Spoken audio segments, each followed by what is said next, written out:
जय श्री माता जी। हे आदिशक्ति माँ, हे देवी, हे महामाया, कृपा करके ये ध्यान और मेडिटेशन के मंच पर पधारिए और सभी संतों को, सभी शुद्धात्मा को परम चेतनित कीजिए। परम पूज्य श्री माता जी, आज का ध्यान आप खुद करा लीजिए और हमें ध्यान का स्थिति, निर्विचारिता स्थिति प्रदान कीजिए माँ। परम पूज्य श्री माता जी, सारे विश्व की सभी संत आपके श्री चरण में एकत्रित हुई है, कृपा करके आप पधारिए। परम पूज्य श्री माता जी, आपके श्री चरण कमल पर कोटि कोटि नमन। कुंडली उठाकर बंधन लेंगे।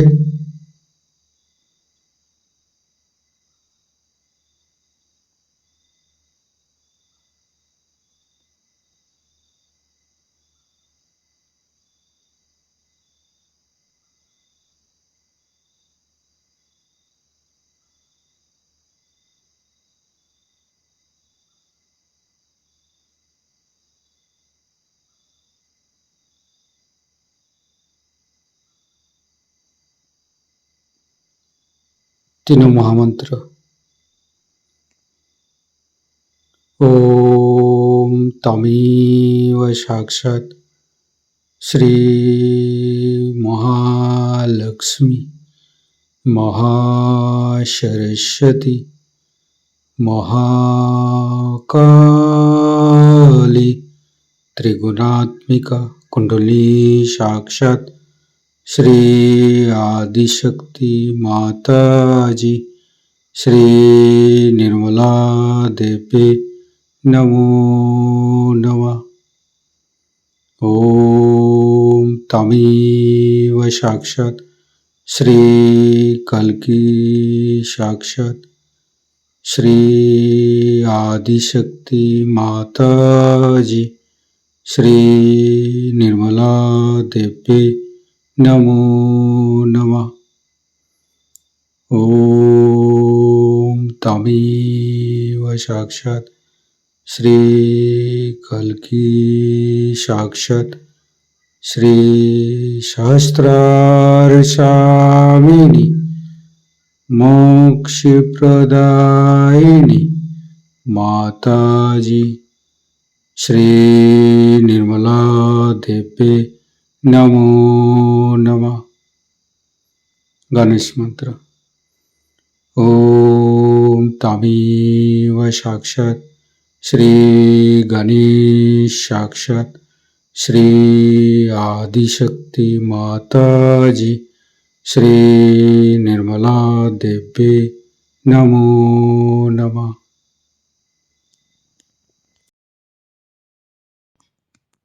दोनों हाथ खुला हुआ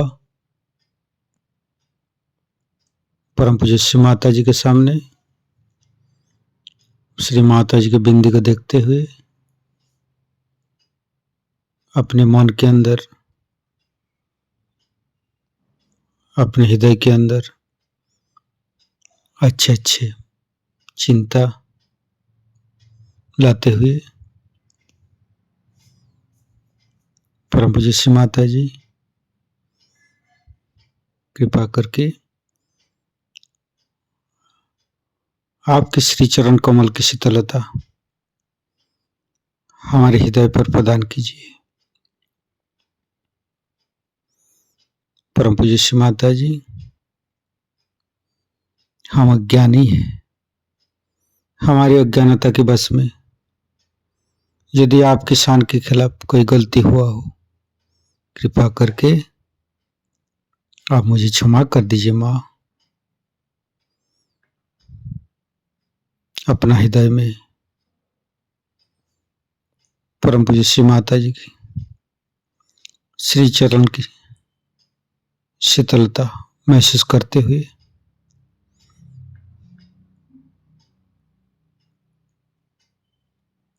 धीरे धीरे चित्त को मूलाधार चक्र पर परम पूज्य श्री माता जी, आप ही तो प्रभु गणेश है। कृपा करके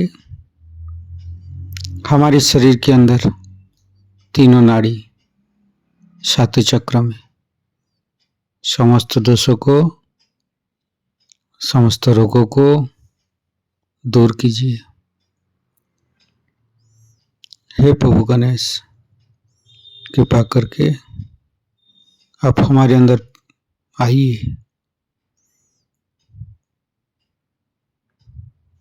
हे आदिशक्ति माँ, हम कभी अतीत में चला जाते हैं, कभी भविष्य में चला जाते हैं।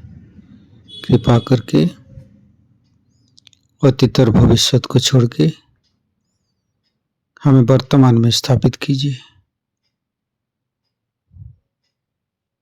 वर्तमानी धर्म है माँ, वर्तमानी सच है। कृपा करके हमें वर्तमान में स्थापित कर दीजिए। हम सारे समय, सारे पल, सारे दिन परम चैतन्य माँ के साथ चलते रहते हैं। हमारे सांसें, हमारे जीवन, हमारे समय इस चैतन्य लहरी के साथ, इस चैतन्य लहरी की शक्ति से चलते हैं, जो कि हम सहयोग से ही श्री माता जी के पास से प्राप्त हुई है। धीरे धीरे चित्त को तीनों स्वादिष्ठान को देखेंगे।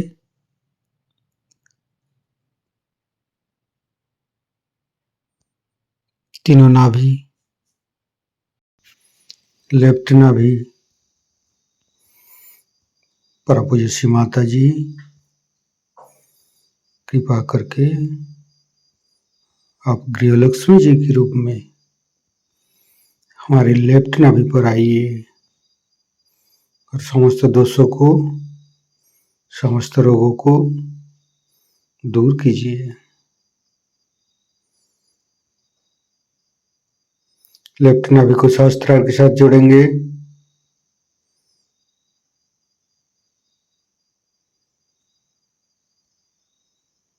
फिर चित्त को राइट नाभि, परम पूज्य श्री माता जी, कृपा करके आप हमारी राइट नाभि पर श्री राज लक्ष्मी जी के रूप में पधारिए। समस्त दोषों को, समस्त रोगों को दूर कीजिए।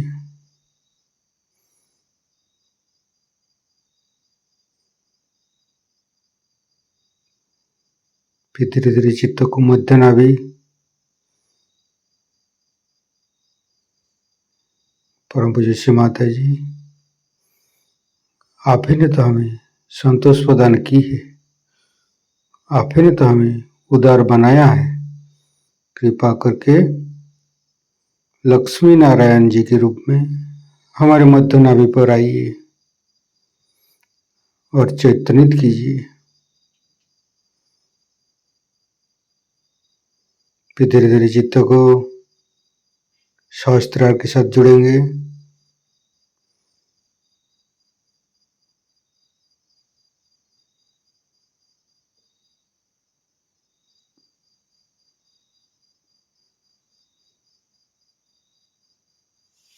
फिर तीनों हृदय, लेफ्ट हृदय, परम पूज्य श्री माता जी, आपकी परम कृपा में तो हम शुद्ध आत्मा है।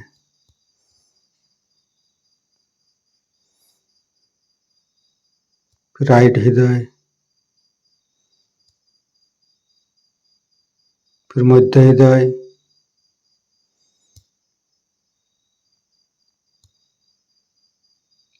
विशुद्धि, राइट विशुद्धि,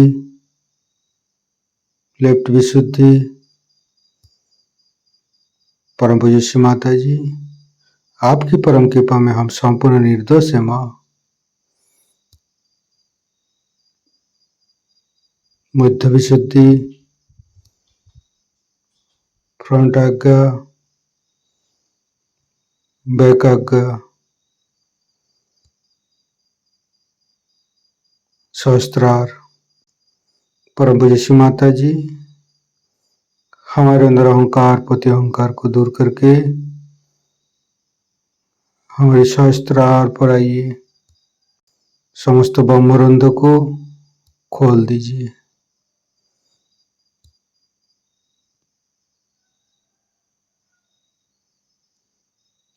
परम पूज्य श्री माता जी, हमें निर्विचारिता स्थिति, ध्यान का सिद्धि दीजिए।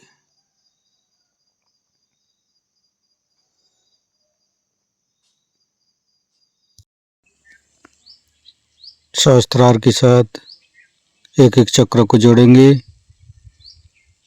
मूलाधार, स्वादिष्ठान, नाभि, हृदय,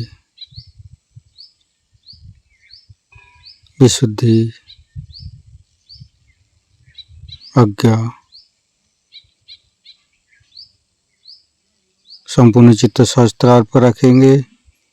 परम पूज्य श्री माता जी, हमारे ऊपर ऐसी कृपा कीजिए ताकि आपकी वाणी को हम सहस्त्रार से ग्रहण कर सके। संपूर्ण चित्त सहस्त्रार पर परम पूज्य श्री माता जी को अमृत बनी हम सहस्त्रार से ग्रहण करेंगे।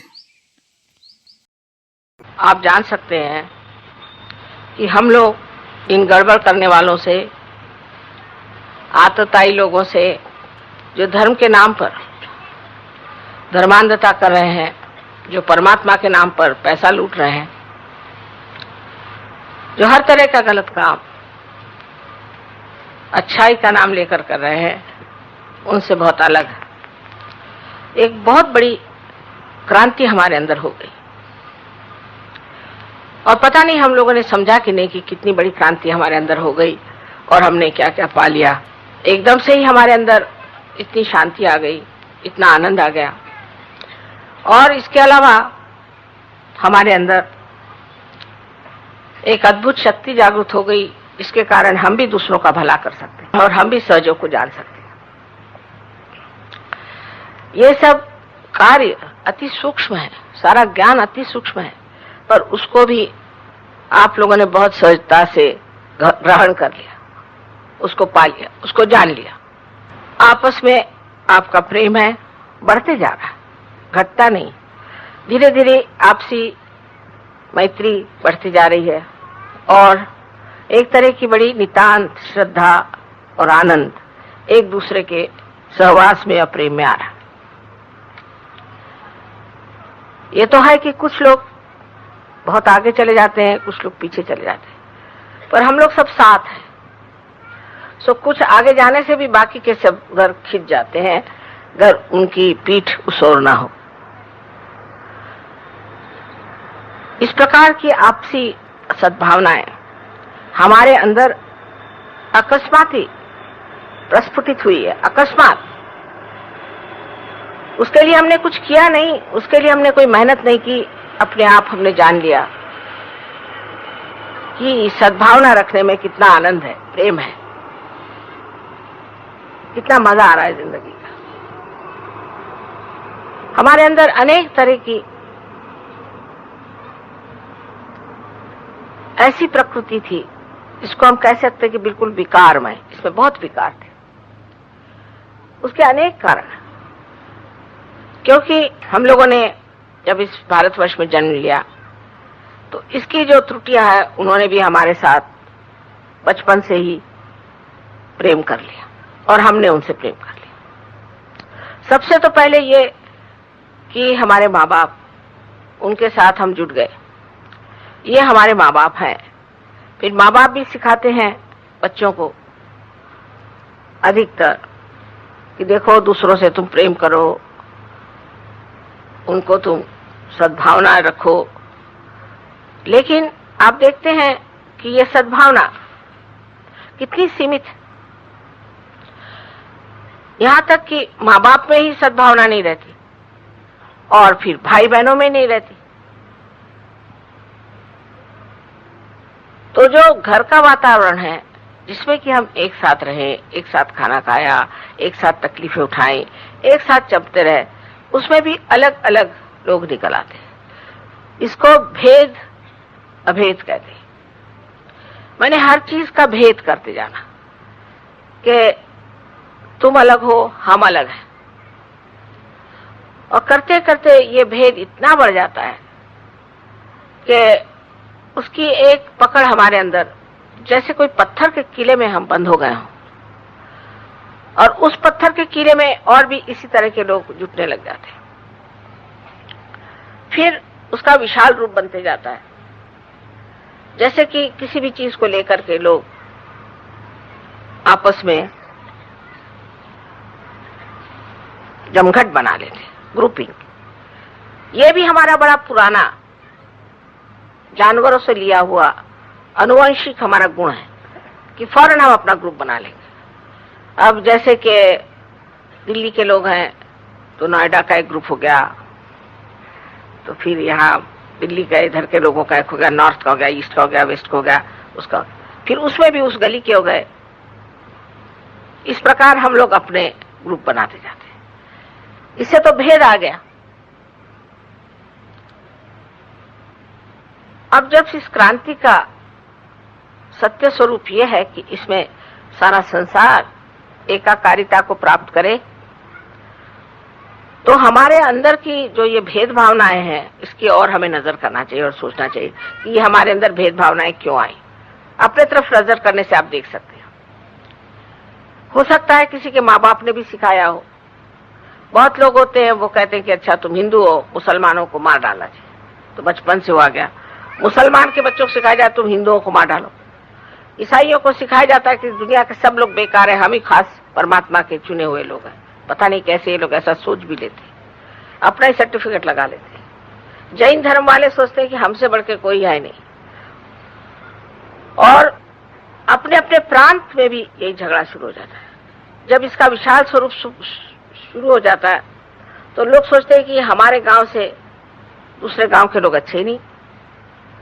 फिर गांव से जरा निकले तो फिर प्रांत पे आ गए कि हमारा प्रांत बहुत अच्छा, दूसरा प्रांत अच्छा नहीं।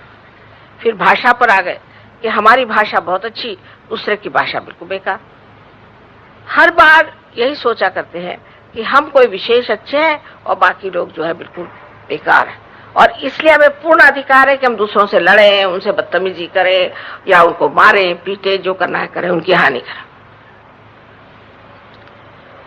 विशेषकर अपने देश में जातीयता जो थी वे बिल्कुल मानी नहीं जाती थी। आपको आश्चर्य होगा, आज भी किसी से पूछे तो वो कहेंगे कि हम तो फलाने जात के।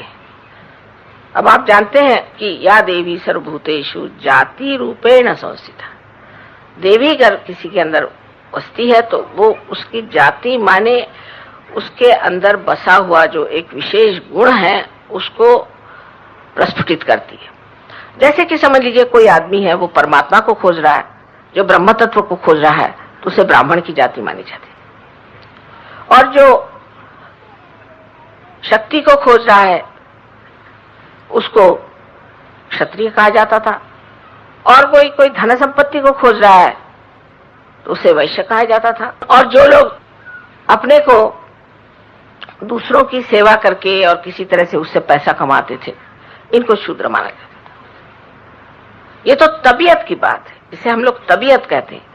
तो जो जाति रूपेण संस्थिता कहा है उसका मतलब है इंसान की जो कुछ भी तबीयत है के अनुसार उसकी जाति बनती थी। जन्म के अनुसार तो बेकार में ही बाद में बन गई, क्योंकि आप देखिए रामायण को लिखा किसने? रामायण को जिसने लिखा वो तो एक मछियारा था और वो एक डाकू भी था। उसकी भी कुंडलिनी जागृत होकर के वो ब्राह्मण हो गया, मतलब उसने ब्रह्म को जाना, द्विज हो गया, जिसका दूसरे बार जन्म हो गया। उससे रामायण राम ने क्यों लिखाया? सोचने की बात है कि उनको क्या जरूरत थी। वो किसी बड़े पक्के विद्वान को काशी से बुला के उनसे कहते, उनके लिए सब ये जो कुछ ब्राह्मण थे, जो अपने को ब्राह्मण कहलाते थे, वो कप पदार्थ थे। उनके लिए उनकी कोई भी विशेषता नहीं थी। विशेषता थी किसकी कि जो एक आत्मा को प्राप्त किया हुआ प्रकाशमान जीव है, उसको वो मानते थे। कृष्ण के बारे में भी आप जानते हैं कि कृष्ण की जो गीता लिखी गई वो व्यास ने लिखी, और व्यास बेटे किसके थे आप जानते हैं, घीवरनी के बेटे थे, जिसके बाप का ही पता नहीं था। ये सिद्ध करने के लिए कि जाति जो है ये आपके जन्म से नहीं होती। कृष्ण ने एक भीलनी के बेर, जिसने उसमें दांत लगाए थे, हमारे यहाँ तो झूठा हम किसी का नहीं खाते, ऐसे हम लोग अपने को समझते हैं। एक भीलनी के बेर उन्होंने इतने प्रेम से खाए, जिसपे लक्ष्मण को गुस्सा चढ़ रहा था, पर उन्होंने कहा कि क्या ये बेर है कि अमृत फल है। सीता जी समझ गई, उनका अच्छा हमें भी दीजिए। कना बाबा मैं न दूंगा, मुझे ऐसे कब मिलेगी अमृत फल, इतना वर्णन है उसका। तो उन्होंने कहा कि अच्छा थोड़ा सा आप मुझे नहीं देंगे तो मैं तो आपकी अर्धांगी हूं, मुझे आपको देना होगा। तो उन्होंने उसको दे दिया, उनको दे दिया। जब उनको दे दिया तो उन्होंने बड़े प्रेम से उसे खाया और कहा कि ऐसा अमृत फल मैंने कभी नहीं खाया था। एक भीलनी बुढ़िया, इसके 2 ही 4 दांत बचे थे, उसने दांत मार मार करके वो बेर इकट्ठे किए थे और श्री राम से कहा था कि तुम खा लो, तुम खट्टा नहीं खाते हो ना, इसलिए मैंने सब चखे हैं, कोई भी खट्टा नहीं। उस प्रेम से उस साधारण बेर में अमृत फल की शक्ति आ गई और उन्होंने उस अमृत फल को उसी स्वाद से खाया जैसे कि कोई बड़ी अलभ्य चीज मिल गई हो। तो लक्ष्मण जी को भी लगा कि अमृत फल दोनों भी कह रहे तो कोई चीज होगी। उन्होंने कहा कि अच्छा भाभी हमें भी थोड़े से दे दीजिए। मैं तो नहीं देने वाली, आप पहले नाराज हो रहे थे, आप काय को मांग रहे हो। नहीं भाभी ऐसा नहीं करो, थोड़ा दो। सो उनको दिया तो वो भी, उनकी भी चित्तवृत्ति बदल गई, वो भी एकदम ठंडे हो गए। उनका पता नहीं क्या हो रहा है मुझे अंदर से। ये सब में हम देखते हैं कि मनुष्य को जो ये अंधकार है जिससे वो अपने को समझता है कि मैं इस जाति का हूं, या मैं इस देश का हूं, या मैं इस प्रांत का हूं, तो वो एक भ्रम में बैठा हुआ है। लेकिन श्री कृष्ण तो भ्रम में नहीं थे, राम तो भ्रम में नहीं थे। विदुर जो कि एक दासी पुत्र था, उसके घर जाके खाना खाया, लेकिन दुर्योधन के घर नहीं खाया। एक दासी पुत्र के यहां जाकर के उन्होंने खाना खाया। और श्री कृष्ण का तो सारा ही जीवन अगर आप देखें तो वो गोपियों के साथ किस तरह से खेला करते थे, जैसे कोई बिल्कुल उन्हीं के सतह के, उन्हीं के लेवल के हैं, और उसी प्रेम के साथ उनके साथ रासलीला आदि करते थे। और जिस तरह से वहां के दूध और मक्खन और दही चुराते थे, ये दिखाने के लिए कि हम तुम्हारे जैसे एक हैं, इसे लोग ये न सोचे कि हम कोई विशेष है।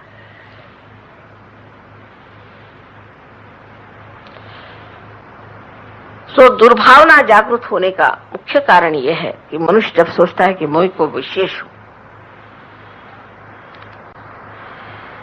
ये इसका तत्व है।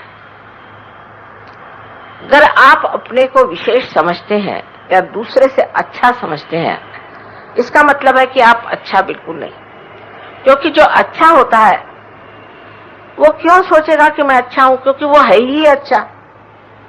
जैसे आप इंसान हैं, आप क्या ये सोचते हैं कि मैं इंसान हूं, मैं इंसान हूं, मैं इंसान हूं? मैं तो इंसान हूं ही। आपको कोई सोचना नहीं पड़ता, क्योंकि आप है ही इंसान, बात कोई जानवर तो है नहीं। लेकिन अपने को कोई विशेष समझ लेना कि मैं दूसरों से बहुत अच्छा हूं, दूसरी जाति से बहुत अच्छा हूं। जाति तो है ही नहीं चीज, जैसे मैंने आपसे बताया, तो भ्रम। दूसरे देश के लोगों से अच्छा, दूसरे प्रांतों के लोगों से अच्छा हूं, किसी न किसी बहाने मैं अच्छा। फिर ऐसे कुछ अच्छे इकट्ठे हो जाते, और होने के बाद में सांप्रदायिकता, धर्मांधता आदि चीजें आकर के इस अंधता के कारण कि मैं किसी से अच्छा हूं, कि मेरे से कोई और अच्छा नहीं, या दो चार और भी हैं मेरे जैसे अच्छे, इसलिए मनुष्य के अंदर कभी भी सद्भावना किसी के प्रति नहीं आ सकती, क्योंकि सद्भावना का ही मतलब है कि सत्य के प्रति भावना, सत्य के प्रति भावना होना। अब आपके अंदर सत्य प्रकट हो गया, आपने जाना कि चारों तरफ परम चैतन्य है, आपने जाना कि आपकी कुंडलिनी जागृत हो गई, आपने जाना कि आपके अंदर ये शक्ति है, और आपने पहचाना कि सत्य क्या है। लेकिन सत्य के प्रति भावना होना ये बड़ा अच्छा ही एक तरह से विचार है, क्योंकि सत्य जो है ये तो अपने बुद्धि से जाना जाता है या सेंट्रल नर्वस सिस्टम से जाना जाता है, जिसे हमें कहना चाहिए कि सत्य को हम चैतन्य से जानते हैं जब वो बहने लग जाता है। लेकिन भावना जो है ये भाव से आता है, माने अपने हृदय से।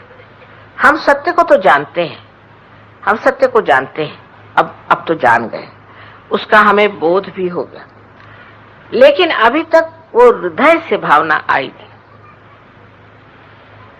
जब तक हृदय और बुद्धि का सामंजस्य सहयोग में आपके नहीं होता है, तब तक आप बहुत ही आधे अधूरे सहयोगी हैं। उसके नमूने ऐसे होते हैं कि छोटी छोटी बात में झगड़े। अब कोई लीडर है, ये सब मैं आपको बेवकूफ बना रही हूं, कोई भी अकलमंद आदमी समझ सकता है कि लीडर सहयोग में कैसे हो सकता है। ये सब बेवकूफी है। जिसने सत्य जाना वो जानता है कि माँ हमें तो बेवकूफ बना रही है, हम लीडर कैसे हो, क्योंकि कोई विशेष है ही नहीं सहयोग में। अब क्या मैं कहूं कि मेरे हाथ विशेष है, कि नाक विशेष है, कि बाल विशेष है? अरे इसमें से जरा सी भी कोई चीज को जख्म हो जाता है तो सारे शरीर को पीड़ा हो जाती है, तो विशेष ऐसा कौन हो सकता?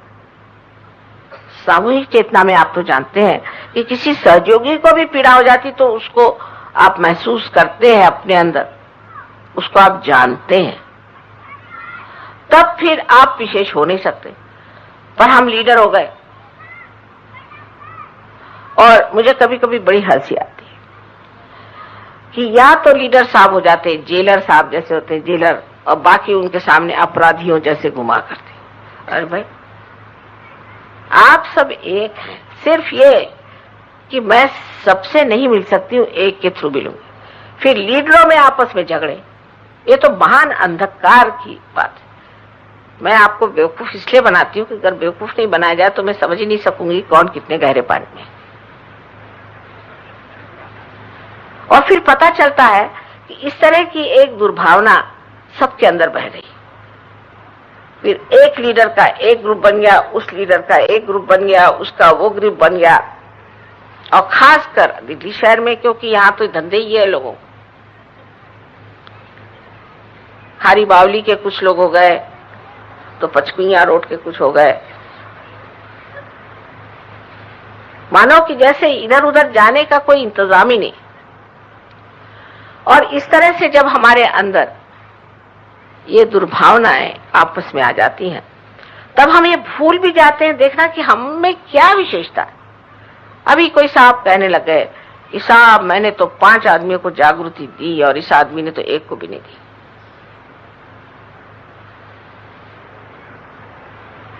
आप लोगों को मेरे सामने तो हंसी आती, और कभी कभी आप लोग भी इस चक्कर में आ ही जाते कि हम तो ऐसे, हम में ये विशेषता है, हमने ये कर लिया। इसका मतलब ये है कि अभी आप अकर्म में उतरे नहीं, अभी भी आपको लगता है हम कर्म कर रहे हैं, अहंकार के आप सहारे चल रहे हैं, और ये बड़ा ही झूठा अहंकार है जो असत्य से आप प्राप्त किए। पर सत्य की क्या विशेषता है? सत्य की विशेषता पहले समझना चाहिए और फिर भावना की। सत्य में आप जानते हैं कि आपने प्राप्त किया है अनेक शक्तियों को। सत्य ये भी है कि आपके जीवन में ऐसे अनेक अनेक चमत्कार हुए हैं कि जो आप बताते हुए अघाते नहीं, को ऐसा लगता है कि अभी तो खत्म ही नहीं हुआ, हमें तो ये भी हुआ चमत्कार, ये भी हुआ, मां आपकी कृपा से वो भी हुआ, मां आपकी कृपा से ये भी हुआ। ये तो सब आप लोग कहते रहते हैं। सत्य के प्रकाश में सारी ही चीजें सुलझती है और आप जानते हैं कि हमारे ऊपर परमात्मा का हाथ है, वो हमें संभाल रहे हैं, वो हमें हाथ पकड़ के ठिकाने ले जा रहे हैं। वो हर चीज का किस तरह से एक एक जो भी प्रश्न हमारे सामने है उसका कैसे हल बना रहे हैं। फिर आप धीरे धीरे जानते हैं कि किस तरह से हम लोगों ने एक दूसरों को जाना। जैसे अंधेरे में हम बैठे हैं तो हम जानते नहीं कौन कहाँ बैठा है, कौन कहाँ बैठा है। अगर आप उठ के चलने लग जाए तो एक इस पर गिरेगा, वो उस पर गिरेगा, पर वही प्रकाश आते ही आप जान जाते हैं प्रकाश में कि नहीं, हम यहाँ बैठे, वो वहां बैठे। अगर हम उन पर कूदेंगे उनको भी चोट लगेगी और हमको भी चोट लगेगी। सत्य से जो केवल सत्य है, उस सत्य से हम जो अपने पारस्परिक संबंध है उनको बहुत खूबी से समझ लेते हैं। और बड़ी प्यारी प्यारी बातें लोग कभी कभी कहते हैं एक दूसरे के मामले में, तो बड़ा आनंद आता है मुझे। मैं जब देखती हूं कि एक सहयोगी दूसरे की तारीफ कर रहा है, बड़ा ही मुझे आनंद आता है। एक बार किसी के यहाँ प्रोग्राम हो रहा था और प्रोग्राम होने के बाद मैंने सोचा कि इस आदमी को बेचारे को इतनों का खाना कैसे बनाएंगे, इन लोग कैसे होगा। तो मैंने सबको कहा अच्छा नमस्ते नमस्ते। सब लोग चले गए, वो मेरे और देखते रह गए अवाक।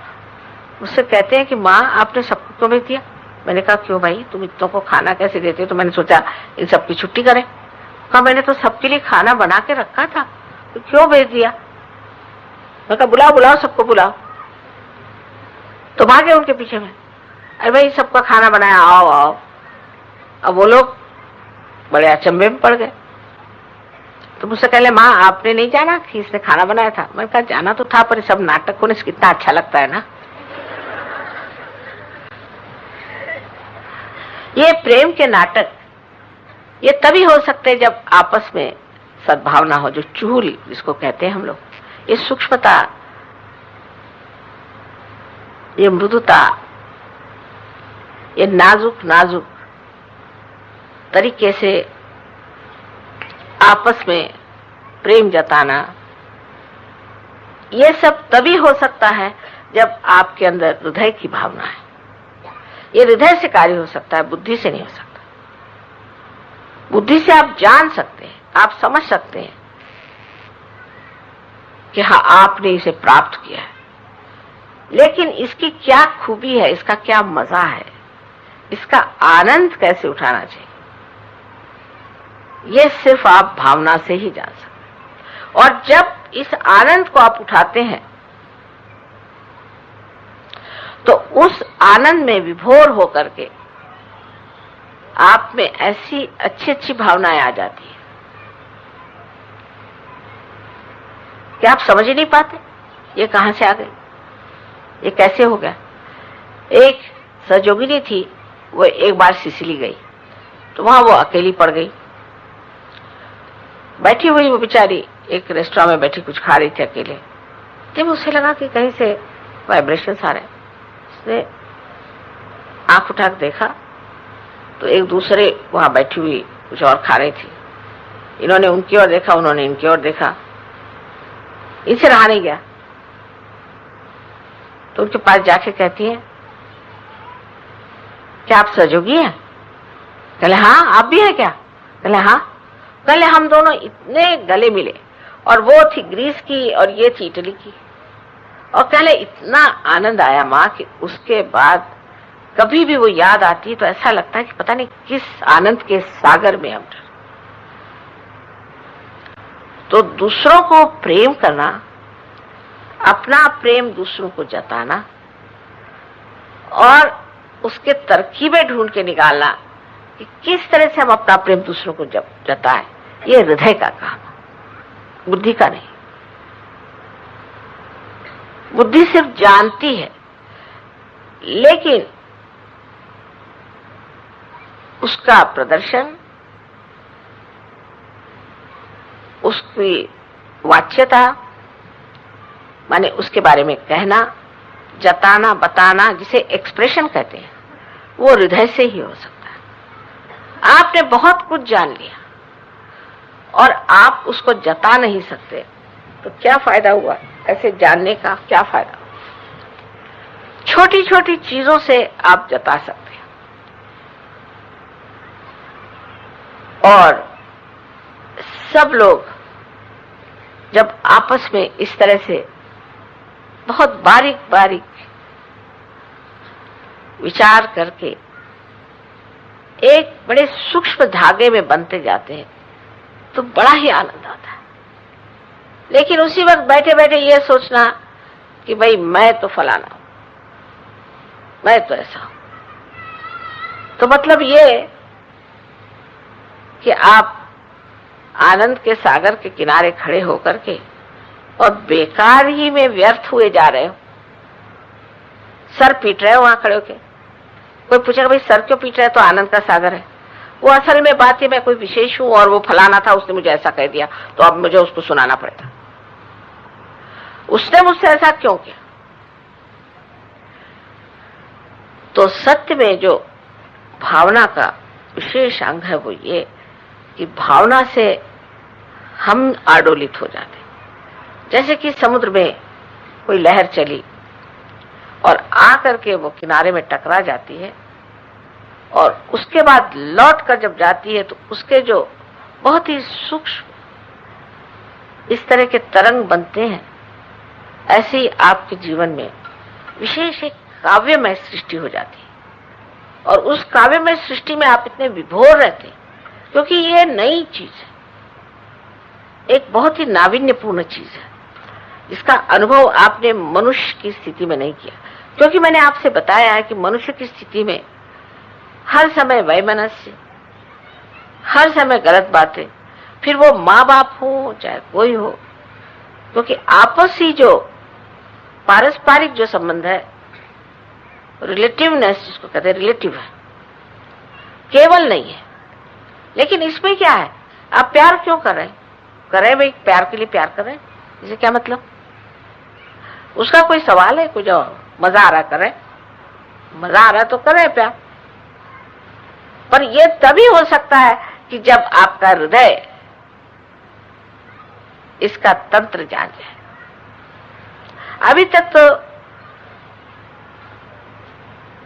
जब तक हम लोग पार नहीं होते तो हमारे अंदर शुद्रता, इतनी शुद्रता और इस कदर वैमनस्य से इतनी गंदगी रहती है, वो एकदम प्रकाश में आते ही छूटनी चाहिए, लेकिन किसी किसी में नहीं छूटती। उसको छोड़ना चाहिए। जब हृदय आपका स्वच्छ हो जाएगा, जैसे अभी डॉक्टर साहब ने शब्द किया कि मैं हृदय से माता जी का, श्री माता जी का स्वागत करता हूं, हृदय कहते ही मेरे आंखों में आंसू आ गए। इतनी ऊंची चीज परमात्मा ने आपको दी है हृदय, और आत्मा का वास भी हृदय में ही। हालांकि उनका पीठ आप जानते हैं यहां पर है, पर उनका हृदय में है। तो अगर आपको प्रकाश मिला भी, वो प्रकाश अगर आपको आनंददायी नहीं होता, इसका मतलब है आपका हृदय है अभी खुला नहीं, अभी आपने जाना नहीं। किसी भी आदमी के प्रति आपकी भावना ठीक ना हो तो उसे ठीक कर लेना चाहिए। आखिर क्यों, किस वजह से हूं मैं? क्यों मैं ये सोचता हूं? किसी ने कोई बात कह दी तो आपने बुरा मान लिया। आप किसी के घर गए, उनका साहब आप बैठ जाइए कुर्सी पर, अब वो कुर्सी शायद हो कि इतनी अच्छी ना हो, आप बुरा मान गए। बुरा मानना जो है ये सहयोगियों का लक्षण नहीं। सहयोगियों को तो किसी भी चीज का बुरा नहीं मानना चाहिए, क्योंकि आप बुरे हैं ही नहीं। आप बुरा कैसे मान सकते हैं? आप जानेंगे कैसे क्या चीज बुरी अच्छी है। और आपको अपने आत्मा का जो आराम है उसको जानना चाहिए, क्योंकि आत्मा का हृदय में वास है।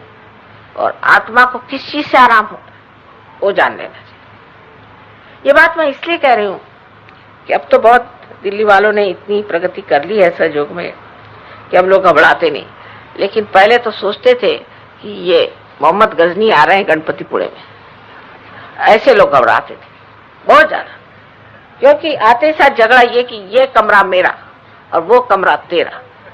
वहां 2 दिन के लिए आप आए, हज में जब जाते तो रास्ते में पड़े रहते लोग। पहले जमाने में जाते थे हिमालय तो क्या हालत उनकी होती थी। अब गणपतिपुरा आने पर इनको 5 स्टार होटल चाहिए, फिर खाने का कुछ इंतजाम ठीक नहीं, उन्होंने खाना अच्छा नहीं बनाया। अरे भाई क्या खराबी हो गई? नहीं, वो लखनऊ में बड़े अच्छे कबाब बनते थे और ये क्या कबाब बन रहे, तो आप ले आते लखनऊ वाले।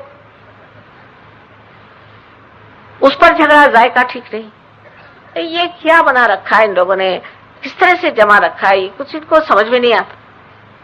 माने हर समय हर एक चीज पे प्रतिक्रिया करना, रिएक्ट करना, जैसे कि हम कोई विशेष है, हमको बड़ा अधिकार है हर एक चीज में। ये क्या लगा रखा है, ये क्या रंग लगा रखा है, ये कैसे बना रखा है। करना धरना कुछ नहीं, बैठे बिठाए अपने कुर्सी पर सबको बकते रहना कि ये ठीक नहीं है तो वो ठीक नहीं। और आराम तलबी इतनी कि आप बसेस नहीं तो चल दो, क्या हर्ज है, लगेगा ही नहीं कि आप चलते हैं। अगर आप सहयोगी हैं तो मीलों आप चल जाइए, आपको पता नहीं चले। लेकिन आप सहयोगी तो नहीं है, अभी भी आप साहब हैं, तो साहब चल नहीं सकते, तो बैठ गए किसी के बस में खोपड़ी पे, उसके जाकर के बड़ा ही प्रॉब्लम्स होते थे। अब भी आपको फॉरेनर से सीखना चाहिए। इनके बड़े बड़े मकानात हैं, घर हैं, इनके पास में मोटरें हैं। आप इन लोगों को देखिए कैसे आश्रम में रहते थे, जो लोग हुआ है वो बताएं। लेकिन जब आते हैं यहाँ तो मैंने कहा कि तुम्हारे लग्जरी बस करें। कहले माँ ये काहे को लग्जरी बस, हमको तो वही अच्छी लगती है एसटी। मैंने कहा क्यों? कि बड़ा मजा आता है उसमें, सब लोग हम एक दूसरे पे गिरते हैं, फिर वो खड़खड़ करती है, फिर कहीं फेल हो जाती, फिर सब ढकेलते हैं, बड़ा मजा आता है। और ये तो लग्जरी बस में कुछ मजा ही नहीं आएगा, इसमें कोई घटना ही घटित नहीं होगी, कोई इवेंट्स ही नहीं होंगे, तो हमें क्या मजा है। और वहां है कि बिल्कुल हालत खराब, जैसे ब्रह्मपुरी में है, यहाँ वहां हम भी एक झोपड़ी में रहते हैं, वहां बहुत बुरी हालत में रहते हैं, ऐसे लोगों का कहना, पर मुझे कभी नहीं लगता। तो उन लोगों का कहना यह है कि भाई हमारे लिए आप सबसे बड़ा आराम यही है कि हम बस आप वहां रहें और हमें कुछ याद ही नहीं रहता। सो एक बार ब्रह्मपुरी कुछ सहयोगी गए, हिंदुस्तानी अपने बड़े साहब लोग हैं ना, उन्होंने आके बताया कि अरे ब्रह्मपुरी में तो इतना खराब खाना, क्योंकि महाराष्ट्रियन ने बनाएगा तो इधर यूपी वाले क्यों पसंद करने चले, पंजाबियों को क्यों अच्छा लगेगा मद्रासी खाना, उनको तो पंजाबी चाहिए। और यूपी वालों को राजस्थानी नहीं चलने वाला, राजस्थानियों को मराठी नहीं चलने वाला, मराठियों को मद्रासी नहीं चलने वाला। तो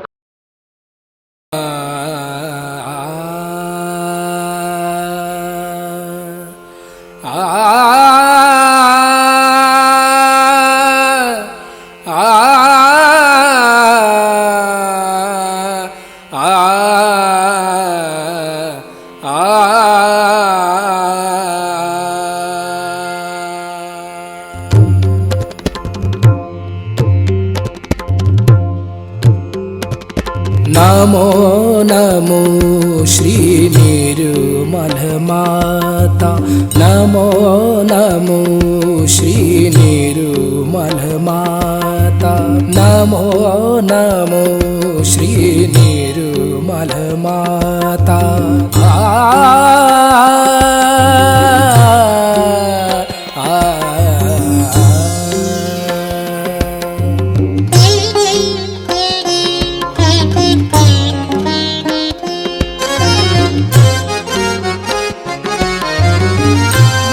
मोक्षदायिनी हे परमेश्वरी, मोक्षदायिनी हे परमेश्वरी, मोक्षदायिनी।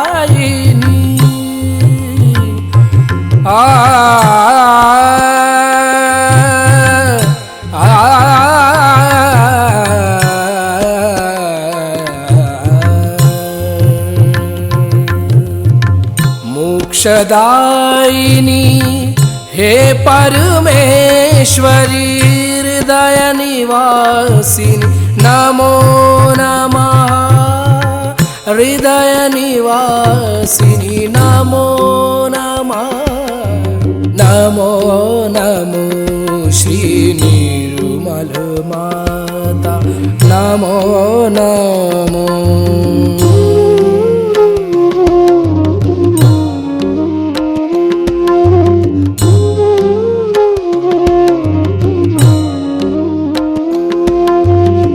सहस्त्र कमल पर तुझको पाया सहस्त्र कमल पर तुझको पाया आ,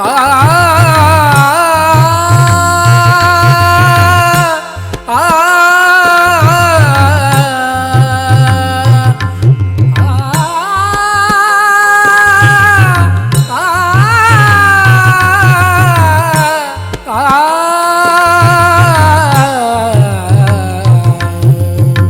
सहस्र कमल पर तुझको पाया सहस्र कमल पर तुझको पाया सात चक्र पर विजय दिलाया सात चक्र पर विजय दिलाया ब्रह्म ज्ञान से हमें मिलाया ब्रह्म ज्ञान से ब्रह्म ज्ञान से ब्रह्म ज्ञान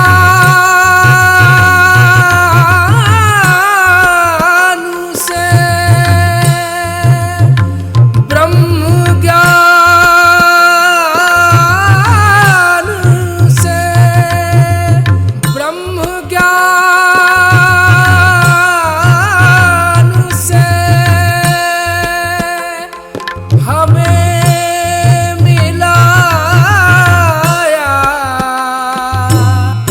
नमो नमो श्री निर्मल माता नमो नमो श्री निर्मल माता नमो नमो श्री निर्मल माता नमो नमो श्री निर्मल माता नमो नमो नमो नमो नमो नमो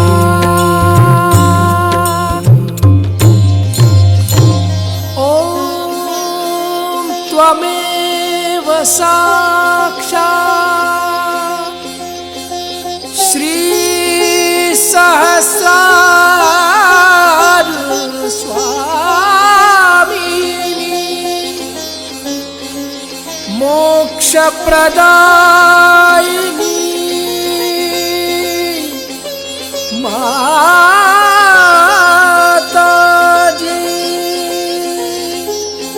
श्री निर्मला देवे नमो नमः नमो नमः नमो नमः। संपूर्ण ध्यान का स्थिति इस ध्यान का स्थिति पत्थर दे रहेंगे। परम पूज्य श्री माता जी परम चैतन्य अनुभव करते रहेंगे। दोनों हाथों पे सहस्त्रार पे